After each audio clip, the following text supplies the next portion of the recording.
Welcome to the Orthocast. Today our guest is Mark Haggard.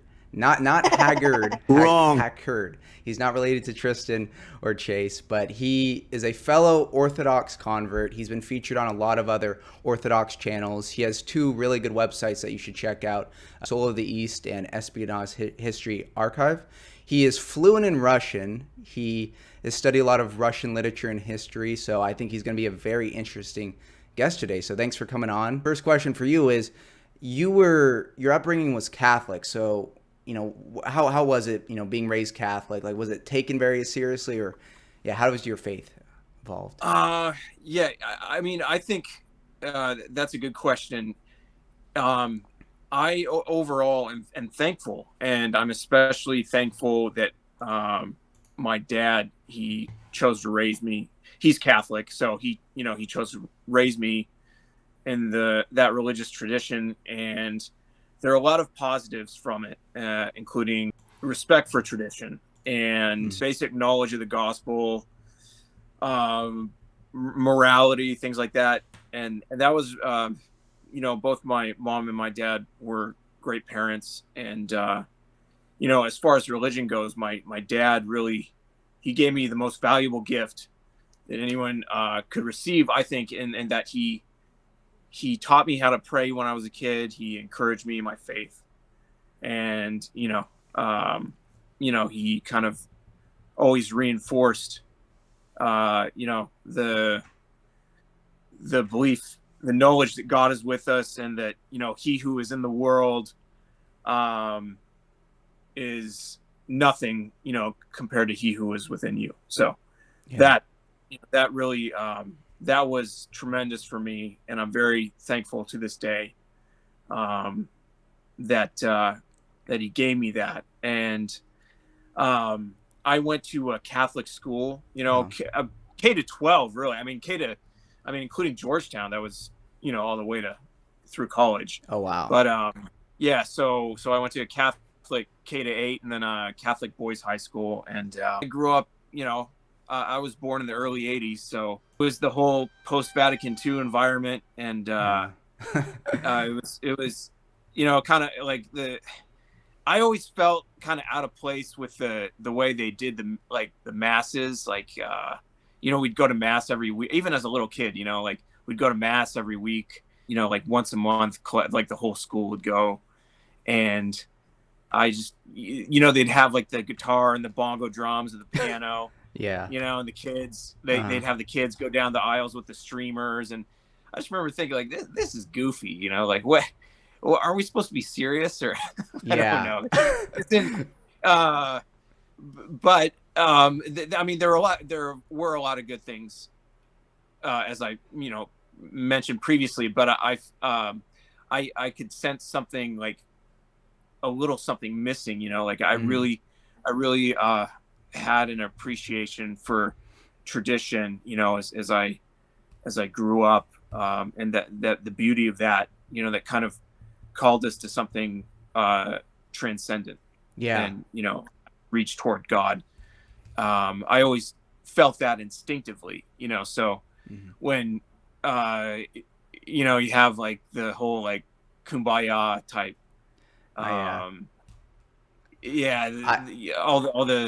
all the kind of silly, irreverent, gimmicky, it feels irreverent. Those kind of pseudo rituals, they just rub you the wrong way if you're supposed to be in the house of God, and that's not to say that there weren't, there were good priests, and there were good, I think we had good teachers, and I think they did their best, but sometimes, you just have these moments like, what's going on with the bongo drums? Like, why is that here? Like, it just seems out of place. So I grew up that way, and, went to college. I never lost my faith, that's what I also noticed about, it's unfortunate, looking back, going to Catholic school, a lot of kids that I grew up with, they don't go to church, and they don't do anything anymore. It's like, they kind of have turned away from it. And there's various reasons for that, including the scandal side. But it is sad, it's a shame. So I'm glad my family, they still go to church, and they haven't lost that. So that's important. I experienced a lot of similar things because I wasn't raised with any religion, but I saw a lot of the people who went to Catholic school ended up just becoming like non-religious, atheists. And when I first came out of atheism, I was like looking for tradition, and I thought it was just like the Protestant or Catholic church. So I just went to the Catholic church, for the reasons the good things you talked about. Like they do put some emphasis on tradition and the sacraments, but ultimately I just always felt there was something that was lacking, especially at like the Novus Ordo, the bongo drum mass and like the silly Protestant songs. It just never really felt reverent. But then I started to, find out about the Latin Mass and Eastern Catholicism and finding more reverent worship, which eventually led me to Orthodoxy. So did you ever like find out about the Latin Mass or like the Eastern Catholics?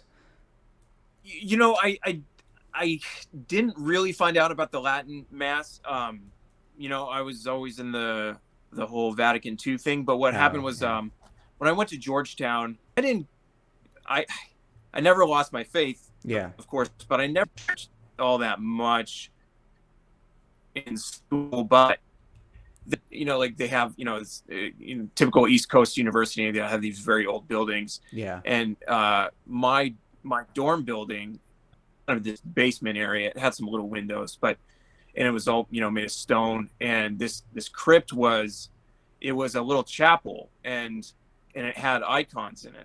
And it was, done in a little bit of Eastern style. And so it was a dark place. It was quiet. There were candles, and they had these icons, of the, the Mother of God with the infant Christ, and then one of Christ Pantocrator. And I loved going down there, I'd go down there like in the middle of the night just to hang out by myself and think or whatever.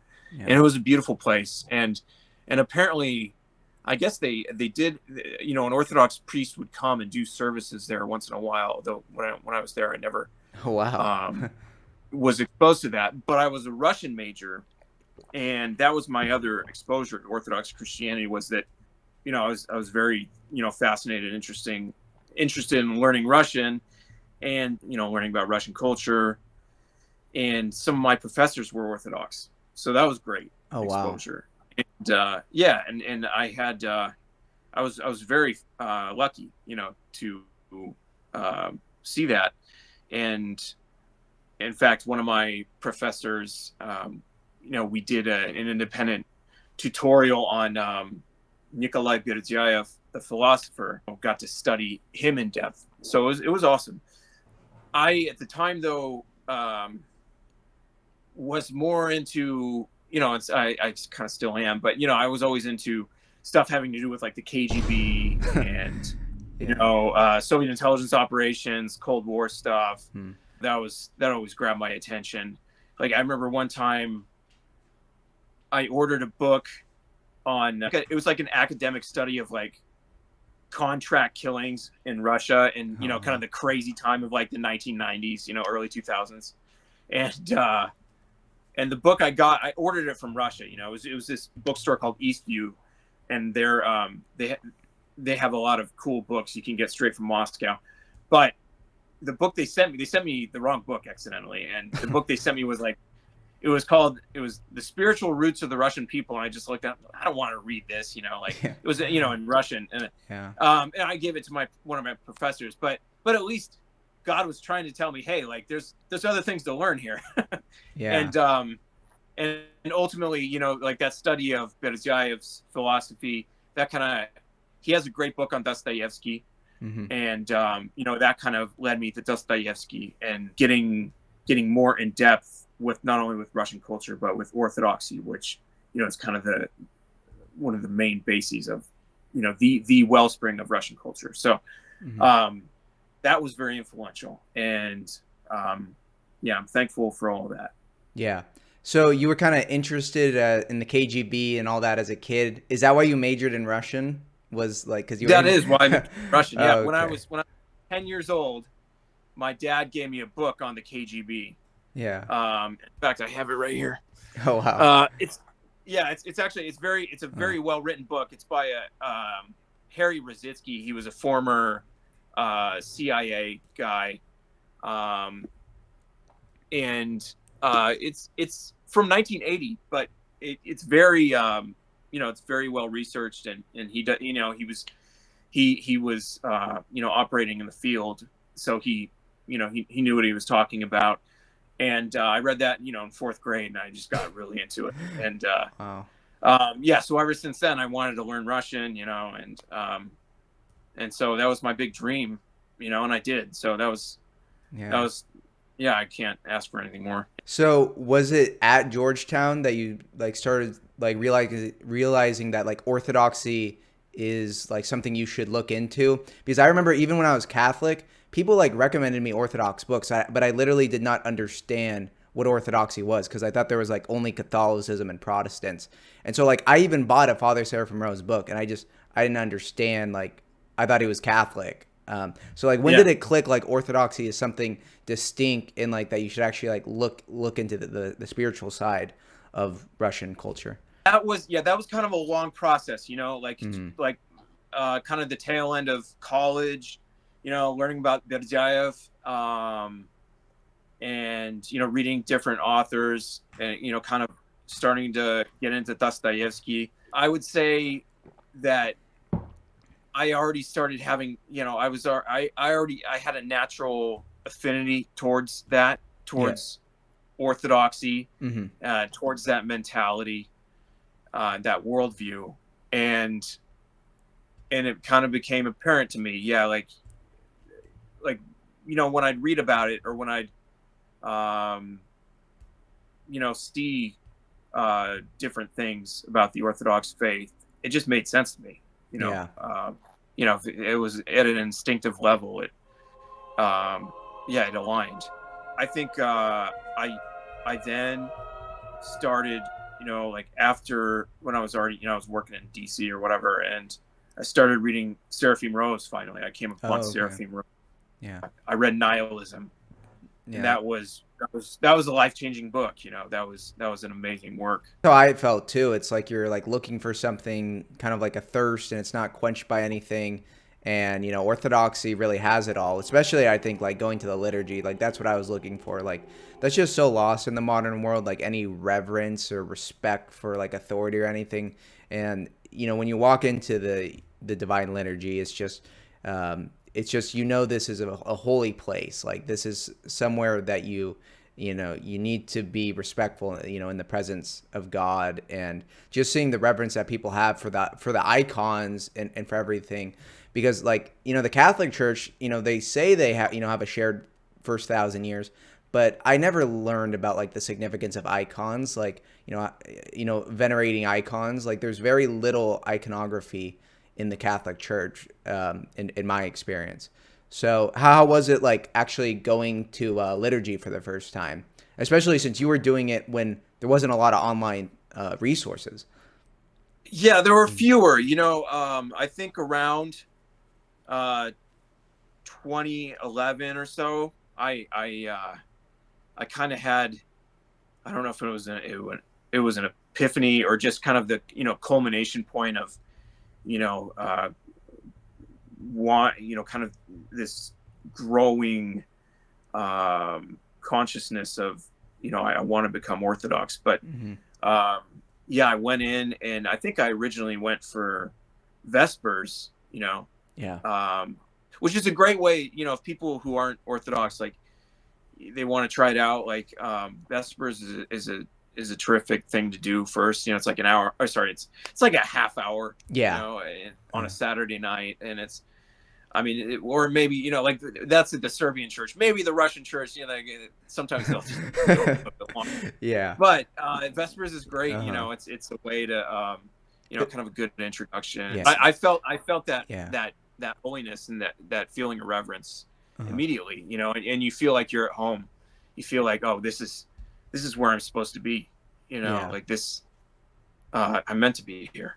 Yeah, exactly. Yeah. Yeah, I was gonna add on Vespers, it's really good because not as many people go too. So if you like want some one-on-one time with the priest, like it's a Yeah. great it's a great first service. So it's not overwhelming. You can go to it. It's a lot shorter, but yeah, it's a great too. But so it sounds like Dostoevsky and Father Seraphim Rose were really like the pivotal point where you're like, I'm actually, gonna go. Like all of this is starting to click together. And for those who don't know, like he is such an influential writer in the history of Russia and also the history of the world, especially. He was prophetic in a lot of ways of what he saw because he was before the communist revolutions, but he kind of like saw the trajectory of the way things were going, and he was like a proud Russian, a proud Orthodox Christian. So yeah, how would you describe him in his importance? Yeah, Dostoevsky is. I think he's to me he's of a genius Mm-hmm. That is only paralleled by Shakespeare, and I think he's even better. Yeah, but I would say if you haven't read Dostoevsky, like read some of the short stories. Yeah. To start with, my favorite of those is Dream of a Ridiculous Man. That's a great short story. There's elements of like kind of the fantastic. It gets kind of dark, and he doesn't shy away from grappling with nihilism, Yeah. but he always ultimately in his works he always reaches towards God. Mm-hmm. So he's very dynamic, and he's an amazing psychologist, even at the practical level. And then he goes all the way up to the level of like metaphysics, and speaking of how the world, how the cosmos works in a spiritual hierarchy. Like he's, if you just kind of, I would say his books are intimidating, but don't let that get to you. Just take it a chapter at a time. Don't worry about, don't get overwhelmed, just, take everything, one chunk at a time, and Yeah. just enjoy it for what it is, and then you will see, later on, you will see how the wider picture emerges. Yeah. I know Crime and Punishment is one of his most popular books, the brothers Karamov. And I saw Mark did a talk with Tristan and Jay about demons, and they also talked about Yeah. the other books. That was a really good conversation. But Demons was probably his most prophetic, although yeah. and the poem of the Grand Inquisitor and Brothers Karamazov, like that, that's kind of that basically talks about the phenomenon of Antichrist in a way, and the temptation of man towards building this earthly paradise that is ultimately a hell. But his books are amazing the way they see into the future. And that just goes from Dostoevsky's spiritual depth and his knowledge of human psychology, of human nature, and in the realm of ideas, he takes liberal ideas, he takes nihilist ideas, he takes these various ideologies, and he stretches them out to their logical extreme, and he shows you where they go. Yeah.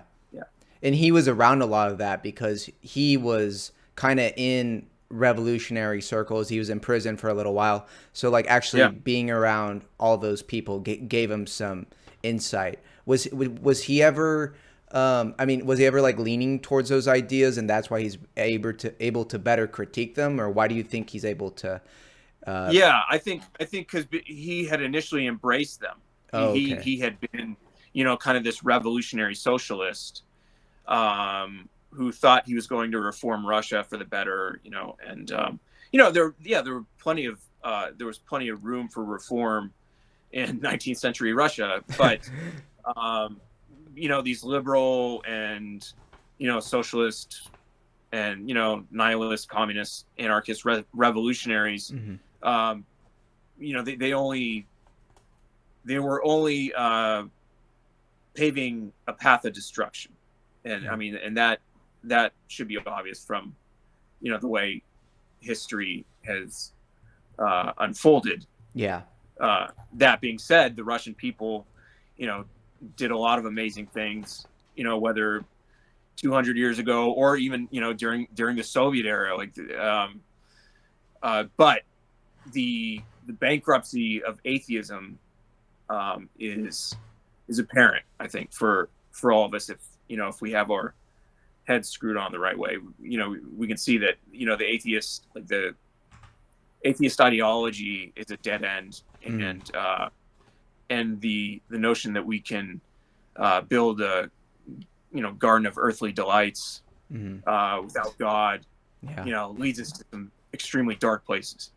Exactly. And I think that needs to be emphasized now, because we need to realize the flaws of this utopian thinking, because he was before all the the revolutions in 20th century Europe, with the rise of Nazism and communism, these irreligious ideologies that were built on the deaths of so many. So it's like, in trying to create utopia, they kill so many people, and they think it's justified too, because like they think it's they're attached to this like a universal idea of this utopian society that's never really gonna happen. It's not gonna happen on Earth, because they just ignore the fall. They ignore Exactly. Yeah. It's bad. It's bad theology. It's bad anthropology. Yeah. And he saw the initial wave of these revolutions. He saw the 1848 liberal revolutions, and he understood where it would ultimately lead in the long run. Even though these events would transpire far outside his lifetime, he understood the gravity of where it was all going. Yeah. And also, at the top of these revolutions, it tracks like a certain type of personality, like a certain type of like kind of psychopath who's willing Absolutely to do anything, like to put people against each other to get charged. And maybe he was able to have that unique insight because he also had like his psychology background in philosophy. But no, he had just amazing ability to read people, and he experienced interactions with so many different types of personalities, in all his different ventures, so to speak, whether during his revolutionary period, or during his time in prison, or when he was exiled. And he saw just all kinds of people, and these characters show up in his books, and they represent, various, human archetypes, so to say. And he knew he could read a psychopath. He knew those types exactly. These cluster B personalities. He had them down. And what's amazing about that is that he at the psychological level, he shows how ideologies are just a mask for psychopathy. At that, he really shows that ideologies are instruments for these powerful personalities. These Machiavellian type psychopaths who will stop at nothing, to ascend the heights of greatness. No matter how many, it'll take a pyramid of skulls, but they'll do it. And I would just say, the DSM-5, like all these, whether it's psychopaths, sociopaths, narcissists, histrionics, borderlines, he's got all of those types in his book. And he was extremely adept at reading people. And then at the spiritual level, he really did show the kind of the demonic roots of these ideological systems that are constructed with the proclaimed goal of freeing man and making him better than before, and perfecting him, when ultimately it's just to enslave man, and it creates hell on earth. Yeah, exactly. It's all they do that in just all different flavors, but people still fall for it. Yeah, over Generations. and over again. Yeah. Yeah. That's what we keep doing, and it is Yeah. like idolatrous because it's like you said, the ideologies. It's normally there's one man, one person behind it, and that's kind of the person who's like replaced God in that ideology, sadly. But Yeah. yeah, Yeah. Oftentimes, yeah, it's oftentimes a strong, this Napoleon type figure, or whoever it might be, or in the case of like technocracy, it could be a committee, or yeah, this group of people who think they know better, or today, like people like Gil Bates, yeah, who want you to eat the bugs. Like, it's all animated by the same spirit. you know exactly, yeah. it's the same scam, it's just played out in different ways. Yeah. No, I think I've heard Jay put it that way, that it is like a spirit, like, the Holy Spirit is like a force throughout time that's, guided the good. But then on the opposite, there's like an evil demonic spirit, which, all of these evil ideologies, these evil, it influences that in the same way. And, Yeah. that's what the atheist can never realize is there's like something deeper. There's something more powerful that is Yeah. influencing people. Yeah, across the space of generations. And I mean, as far as the conspiratorial angle goes, like you do have generational families, you do have the the whole secret society thing. Hmm. These various programs do get passed down, but it's also, like you're talking about, at the deeper level, it's the spirit of iniquity, or rather it's the mystery of iniquity. Yeah. Of this is that Paul talked about. This is how Oh, this yeah. is how this this program advances Hmm. throughout history. Yeah. Exactly. And I think for me, getting out of atheism kind of like was seeing the logical conclusions. And I think that's really the only way to get someone out of an ideology is I don't think you can win them over with like arguments alone. It's kind of like they need to like see it for themselves. Like they need to see the fruits of the spirit that is guiding their ideology. And, once they see it, then that's the only thing that will actually get them to change, like when they like hit that rock bottom or see. I mean, a perfect like physical manifestation of this, I think, would be like a city like San Francisco. It's like the problem isn't like the problems are they got everything that they wanted. I think in like a city like San Francisco, they've created like kind of like a hell on earth. Yeah.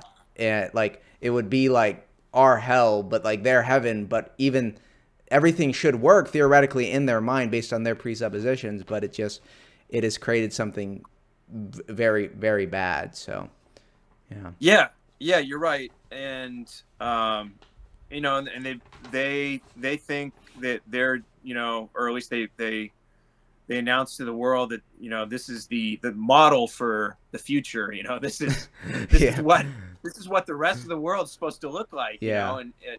And I mean, it's incredibly parochial in its own way, because they think they're so open and they're so international and cosmopolitan,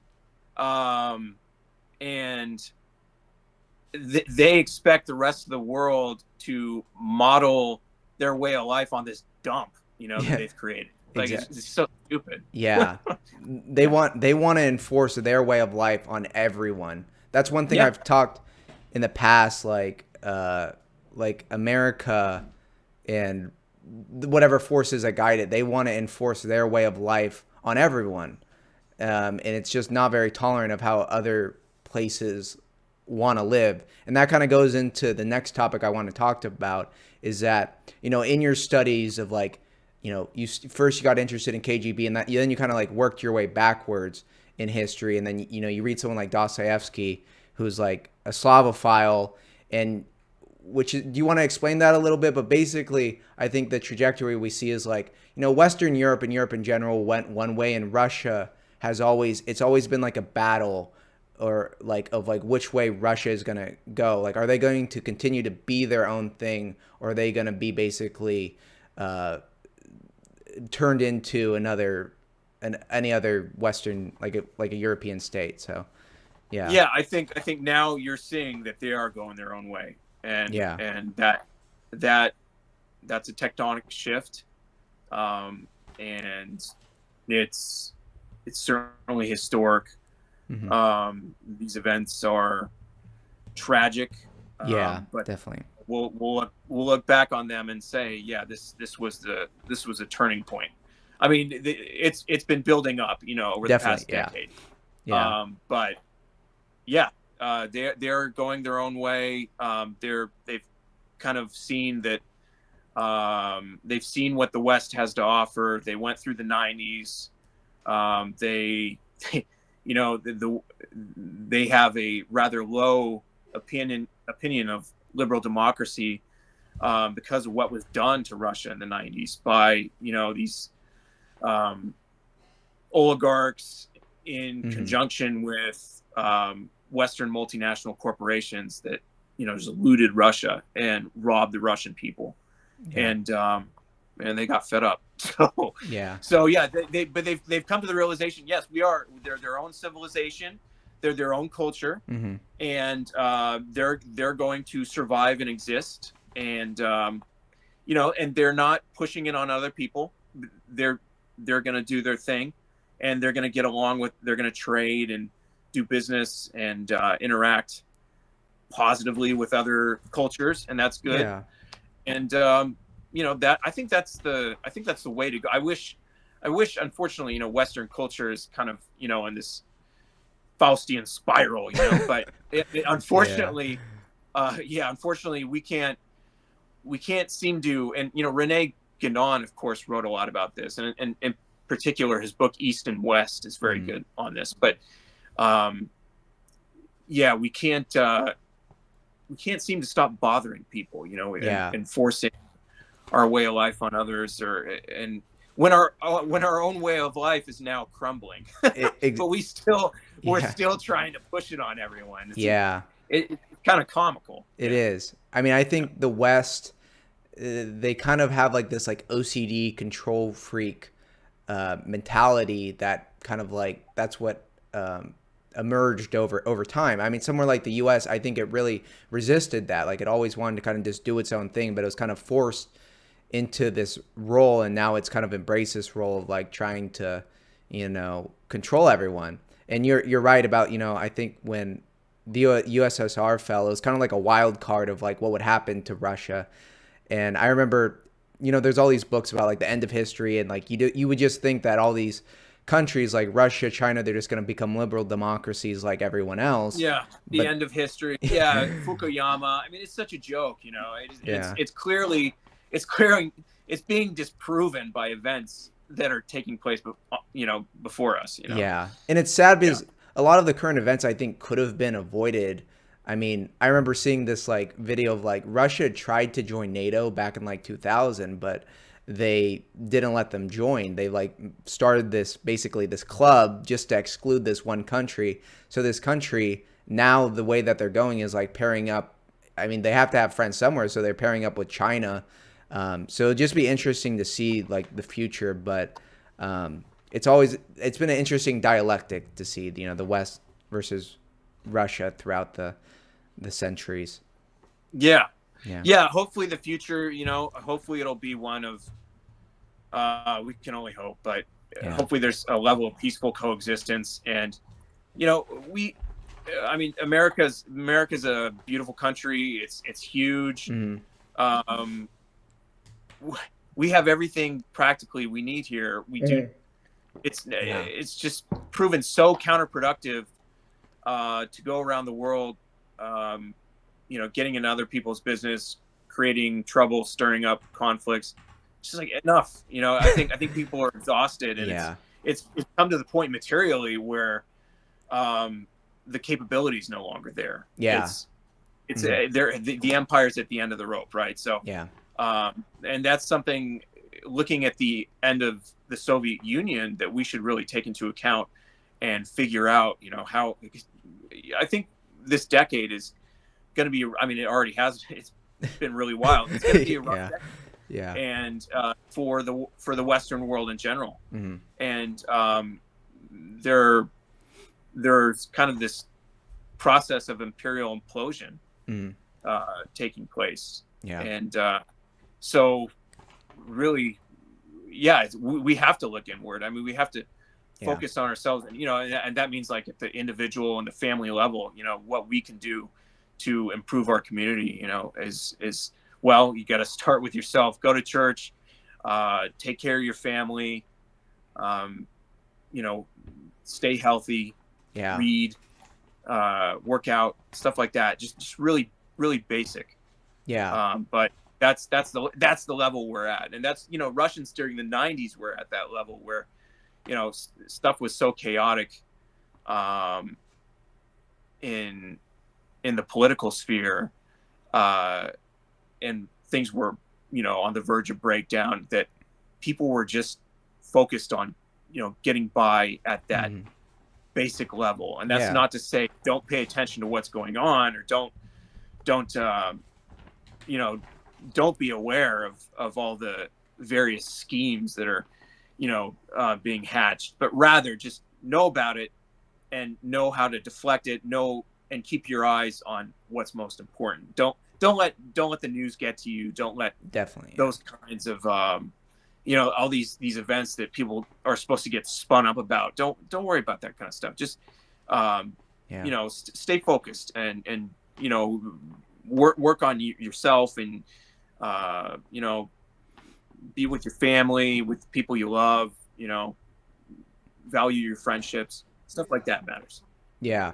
No, I think that's the absolute best advice, is that the US as a society needs to just get back to the basics, but that starts at the individual level with just Yeah. people focusing on themselves. Like maybe if you're a young guy, just starting to work out, go to church, learn some skills that are actually useful, that can make you money. Like, and that's how you can change societies. Like start having healthy families again. The worst thing that you can do is just look at the news all day, because if you're watching the news, you're learning about the worst thing that happened in the world today. The Yeah, worst thing that it's being presented to you, yeah, as a means of psychological warfare. Like it that's is. literally and of course, you may follow it through like alternative media, or things like that, and that's fine. But don't let it get to you. Don't Mm, be absorbed by it. Don't stress about it, or don't. yeah. That's easy to do, and you kind of have to go through a process, like the Kubler-Ross model of like first year deny, like normies deny, and then Yeah. once This, they've gotten past denying, well, then they'll kind of bargain, and then they get angry, and then yeah. they're depressed, and finally they like accept that, Hmm. yeah, things are just really nuts, and like we live in this you know uh um wacko nightmare carnival, Yeah. but you just kind of, all right, that's what it is. Yeah. I can only do my best. Hmm. And I think that's one thing that I love about Orthodoxy so much, is it's been through so much hardship, like through occupation from Muslims, through the communists. And you would think that like with all that persecution, that some of the teachings would change, or like it would lose the essence of Orthodoxy. But I think that's a testimony to that, this is a true church, that it is being preserved by the Holy Spirit, and we can't despair. Despair is the worst thing. And so that's why I think Orthodoxy is very realistic on about the world, that it is fallen, but it's also very, like optimistic, that, there's still hope and salvation. And really you shouldn't be worried, because God has the last laugh. God wins in the end. So yeah. Yeah, exactly. Yeah. And Mhm. people get kind of frightened by the scale of how, or just how intimidating this stuff is, with AI. Mhm. Or I mean, it's also really silly in its own way, but yeah, it is insidious. The elders have said, as long as there's love and repentance still in the world, Antichrist can't come yet. And so we just got to do our part, and Yeah. and you're right, that survival of the church over the ages, that's been there's, that's the faith of the people, Yeah. as well as, the bravery of those, who fought for their freedom, like the, Salazar of Oh yeah. Serbia, Hmm. at Kosovo Field, or Yeah. uh, Alexander Nevsky, people like that. We have these badasses to look up to. Yeah. Um, and so, yeah, there are models for behavior. Yeah. Um, That's why I don't know if you have this book, but this is one of my favorite books. It's the prologue of Orid, but oh, it's based. is that uh, Saint Nicholas? Yeah, Saint Nicola or Saint Nicola. Yeah, Yeah, but it's yeah, basically a collection of writings of the saints, and when you learn about their lives, especially, the early saints, like they had everything to fear, and like they would be tortured the worst way, but they just didn't have any fear at all. Like, so I think, like our ideas and things in our mind are much more scary than they are in reality. So I think it's very, yeah, edifying, and it's very hopeful to read the saints and their optimism, despite they have, I'd say, way worse persecution than what we're going through. right, So right, yeah, yeah, so yeah. Keep the big picture in mind. Yeah, I mean, people like, look at Saint George, his life, his martyrdom. He was an officer and, mm, um, the imperial bodyguard of Diocletian. And he was tortured in all these horrible ways. Um, yeah, but God was with him, exactly, and yeah, and God won, and or in our own day, like you have like he's not yet considered a canonical saint, but the Russian, he was an enlisted border guard in 1996 in Chechnya, and his name was Yevgeny Radionov, and he refused to give up his faith, like these radical um, jihadist types, hmm were, they threatened him with, they said they were going to cut off his head if he didn't take off his cross and do this conversion. And he's, screw you. And he went all the way, yeah, and God was with him, yeah, and God exactly. won. So Yeah, yeah. One thing I wanted to cover that we kind of moved past was you actually spent some time in Russia. You actually studied in Russia.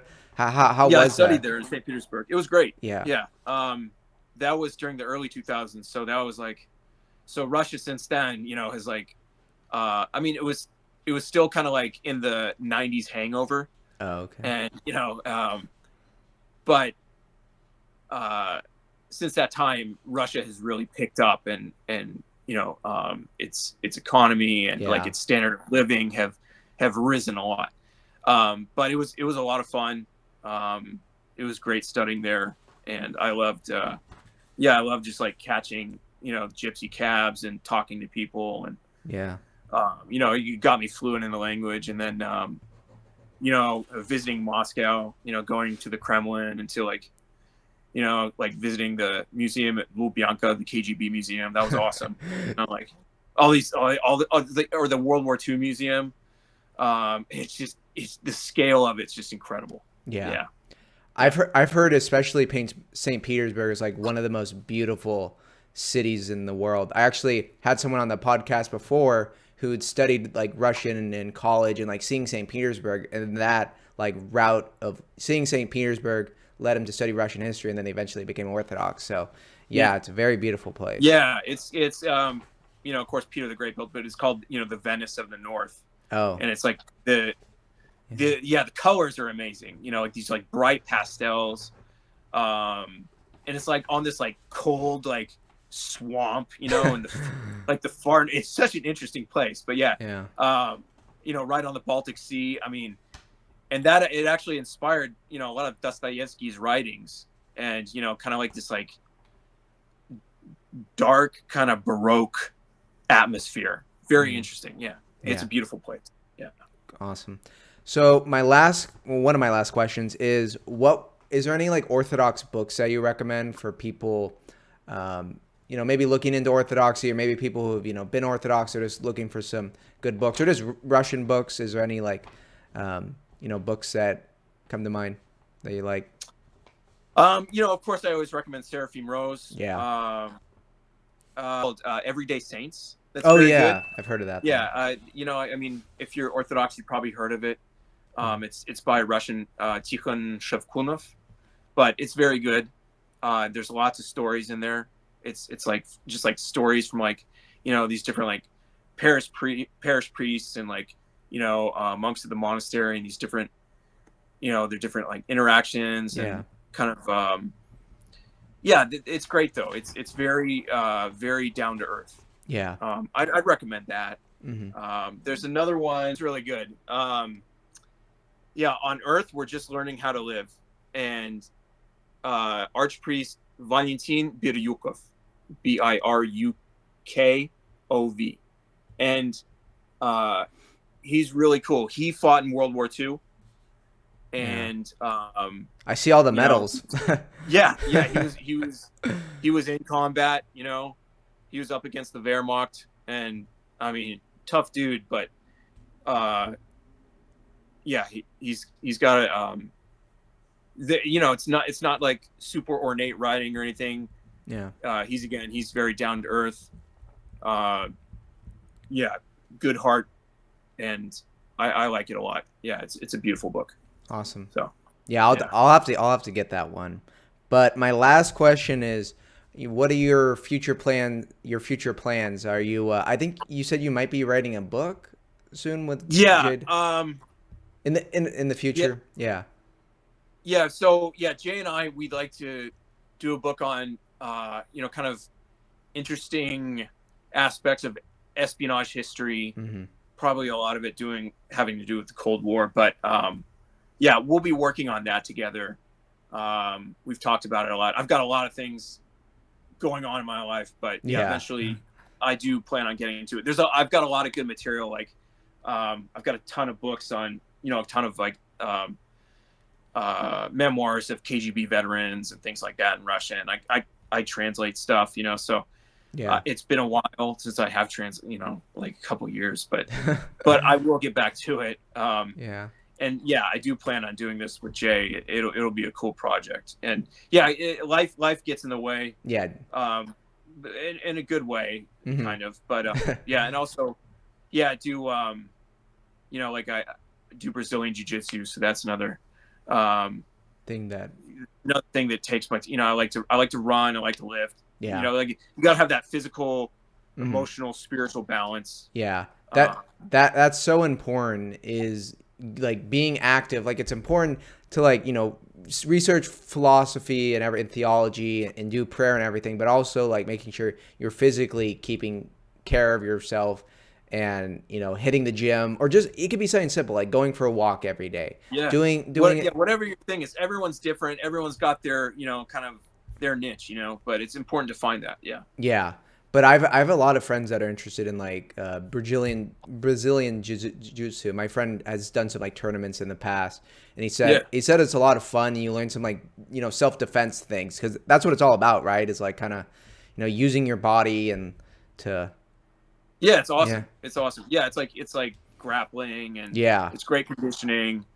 Yeah, and it's one of those things, like if you like just the challenge of getting your ass kicked day after day for years. Yeah. And just like, it's like if you want to get good at something, if you want to become skilled, like it's something like Brazilian jiu-jitsu, like you have to hang out with and learn from, train with guys that are better than you, guys who will kick your guys who but they'll show you, they'll train with you, and it's great. Like it's a great social thing too. Like that's the other thing, is church is good, for after, like like we've got a group of guys that we can talk to and kind of trade ideas back and forth. In the same way, like a sport like BJJ, or like maybe like Muay Thai or whatever, like if you get a group of like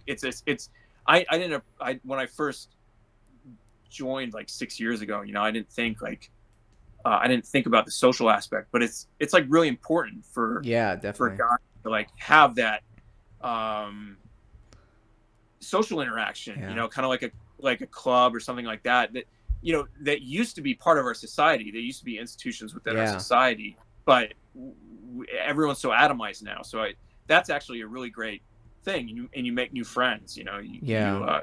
You come across new people, learn about them, like people from all walks of life, all kinds of different types, and get to know them, and everyone respects each other, and it's cool, it's fun.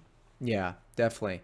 No, it has been sad because a lot of those institutions, clubs like that, even something simple like a bowling club has, Yeah, gone yeah. away.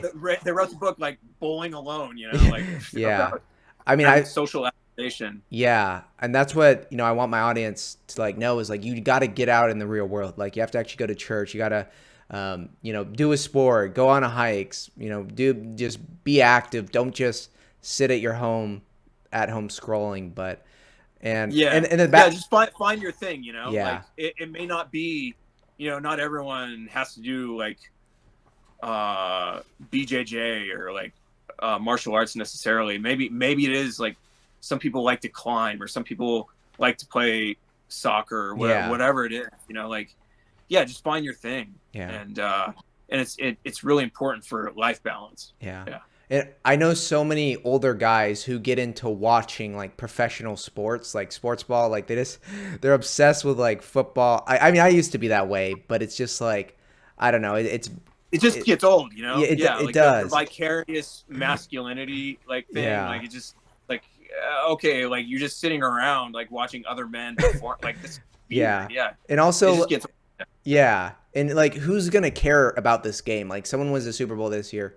Even in a few days, no one really cares. And if like in a yeah, year versus like, if you do something like that's active, you're like making friends, you're getting workout. I did wrestling in middle school, and that is like it's the yeah, most tiring thing. Like it yeah, it is, exhausts you it's so wrestling. much. Wrestling's great, yeah, Yeah, yeah, but I yeah, think it's like, and it like helps build your inner discipline, yeah, I yeah, think so that's much more important. yeah, that's why sports can be so good for the inner discipline and the team building. And you said, always go against someone better than you. And I think you should do that in like everything. Like whatever it is, you should challenge yourself and try and, surround yourself with people who are better than you. That, Yeah, they can make you a better person. Hopefully you can make them a better person. But yeah, that's the biggest thing. You got to, challenge yourself. But yeah. I think this is a good place to end it. Thank you so much for coming on. Love to have you on again sometime in the future. yeah, that was And great. yeah, it was awesome. Yeah, I enjoyed it. Thanks, Kyle. Yeah. And check out his website.